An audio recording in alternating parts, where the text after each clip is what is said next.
My name's Van Asher. I work at St. Anne's Corner of Harm Reduction, which is a syringe exchange program in the Bronx section of New York. I've known Evelyn Milan, who works at Vocal Brooklyn, syringe exchange program here in Park Slope, for decades. We've worked together. And one of the things that St. Anne's had done was, in response to the amount of fentanyl overdoses that we've had, we hit just over 1,000 fatal overdoses last year in New York City, which is an all-time high. The response I did was I got fentanyl test strips. Now, these are actually urine test strips, so we're using them in a different way. But my thought is, what's urine? It's mostly water, and it's been filtered through the kidneys. So this is just testing for traces, because my thought is, an educated user is an empowered user. And people are saying, oh, they're not going to test. I actually found a bunch of pushback from people in the harm reduction community, and my response was, well, if drug users don't care about their health, then we wouldn't have seen a decrease in HIV from 54% in the early 90s to 3% where it's held steady from 2012. So, we can't perpetrate the lies. Drug users care about their health, and this is just an intervention to let people know if they've been exposed. Now, in my research, I found there's a 6% false positive. However, if I'm about to do a shot of heroin and I test it before I inject it, and I think it's fentanyl, and it's not, it's something else. It may be heroin, it may not. We don't really know because drugs are illegal. There's no quality control. So who really knows what's in my cooker? But the thing is, if I think there's fentanyl in it, I might do a little less or a little slower, and that's still not a bad harm reduction intervention. Okay? So, and there are different ways people do the drugs that I want to talk about. First thing I'm going to do is, this is a brand new cooker, and whenever you're testing, you want to make sure you use sterile equipment. Now, the reagents, what makes the testing tricky is the reagents are slightly toxic. How toxic? We don't know. No one's telling us. No one's willing to say. So you don't want to prepare a shot, put one of these in, check it, and then draw your shot out of here and possibly introduce some other level of toxin into your body. Bad idea. So what I'm going to do, this is just a test to show a negative. I'm going to put just a little water in this cooker. You don't want to touch the test part of the strip. So up top is blue. You want to handle here. And there's a line here. You don't want water above that. Okay? I've done this several times. These say 15 seconds. You should submerge it. I found actually a little less even's fine. So let's just say 1, 2, 3, 4, 5, 6, 7, 8, 9, 10. And you can actually see that the water starts soaking up and it turns a little pink. So I'm just doing this as a test. This is just plain water. It's actually sterile water that a lot of syringe exchange programs give out, so people won't use water in public restrooms from toilet bowls or puddles or any other unsterile places. And you can see, and they're saying it takes about 5 minutes. You can actually see that this test is already negative because there are 2 test lines, and they're very faint. And they'll darken in time. But the thing is, 1 line is positive for fentanyl. 2 is negative. I brought another negative with me because it's a very faint line. This is from a cooker that a participant had given me after they had injected to test. They had brought it back, and I showed them how to do it, and I gave them a test strip. And the second line's very faint. Can you guys see that? Yeah. Mm-hmm. But if there's the slightest trace of the second line, then you know it's negative for fentanyl. This one is positive for fentanyl. There's 1 clear line. Okay? One is positive. 1 is positive, yeah, 2 is negative. Now, people do their drugs in different ways, which brings about different problems. The biggest problem is for people that are doing pills, because with pills, there's something called, and I brought a sample. There's something called chocolate chipping.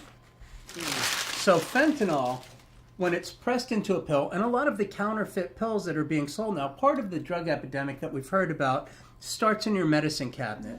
And a big part of the problem, a huge part, which needs to be addressed, is the majority of overdoses are happening indoors, which means someone else is at home with the person often, and they don't know that who overdoses is even a drug user. And a lot of people are overdosing from things in their medicine cabinets. So I really think everyone in this city, in this day and age, needs to be able to identify what an overdose looks like.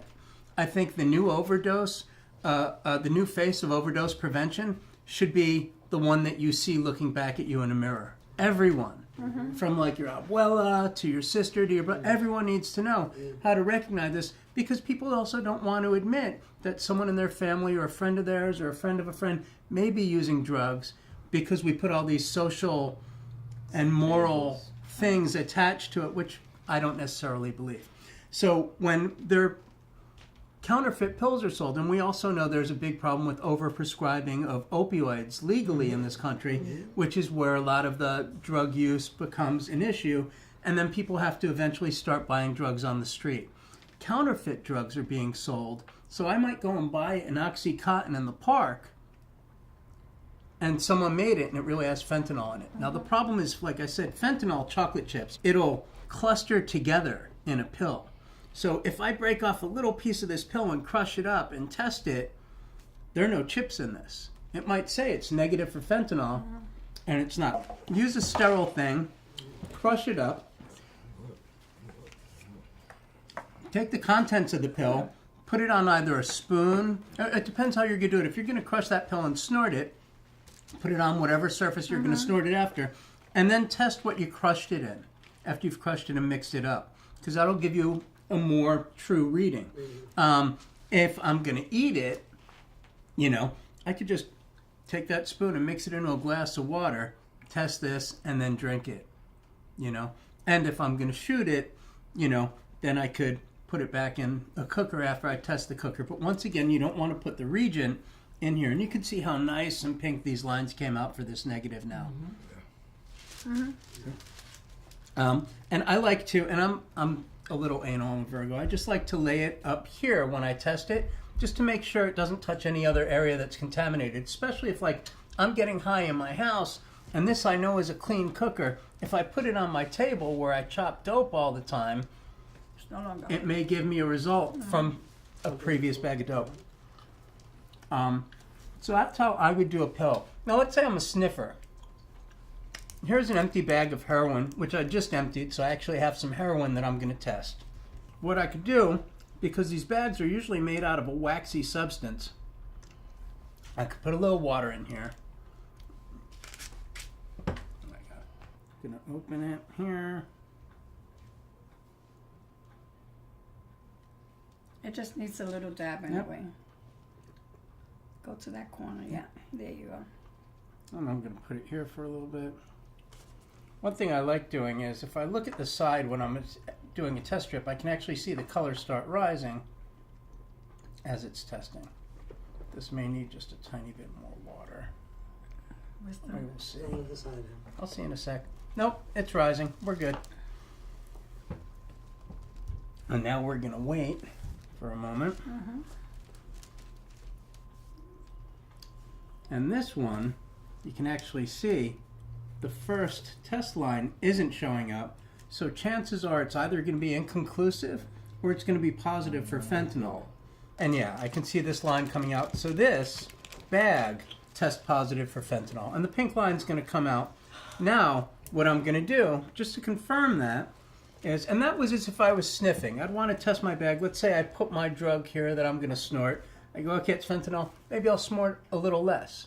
Maybe I won't. That's really, for me, to decide. But the best scenario would be if I had a friend with me, because if I overdose or begin to overdose, they could administer naloxone, which is available through all of the syringe exchange programs in New York at tons of pharmacies.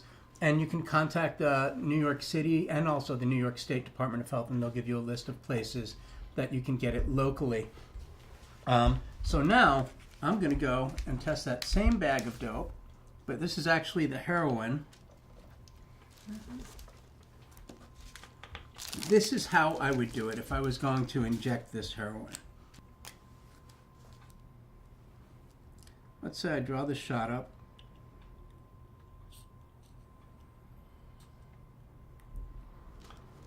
I'm going to put it aside for a sec. Now it's ideal if I'm going to mix it because I'm going to add a little more water in it. I don't want to waste my drugs, realistically. So I'm not going to, some people have said, well, just take a sample portion of your drugs. Not happening. You don't know what I necessarily had to do to get this money to get it. This is my money and this is how I'm going to use it. So what I would suggest was put a little more water in the cooker. Doesn't need to be a lot. I'll just put a drop more. Take a plunger from another sterile syringe and use it to just mix around to make sure You get it all. that we get it all in. I'm going to put this here. Put that aside because I know it's been used. And then I'm going to use another tester. I think I see a line.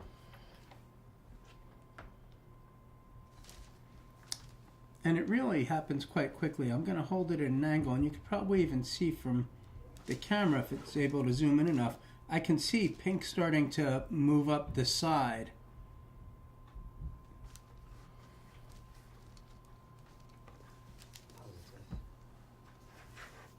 You got that thing in the way. Oh. Paper down there. We're gonna do close-ups of each of the things later, just to get coverage. So we'll do it quickly. This is from the bag, which is positive. One line is positive. One line is These are positive. positive. Fentanyl. It doesn't have to be dark. This also, these are kind of saturated. So you see that it's kind of pink. It'll dry out a little, the strip like this. So now what we're going to do is we're going to test. These are some cookers that some participants brought us. One line is a positive. One line's positive. Two lines is a Two is negative. Is from something that a program participant had brought. This is their used cooker.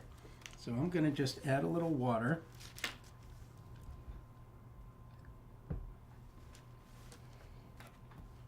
I am going to, I've used these syringes.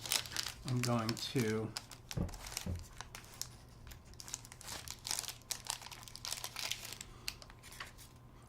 and in the Bronx, about a little over 80% of all the results we're getting back are positive for fentanyl thus far. Yeah. Yeah. Well, that's positive, yeah.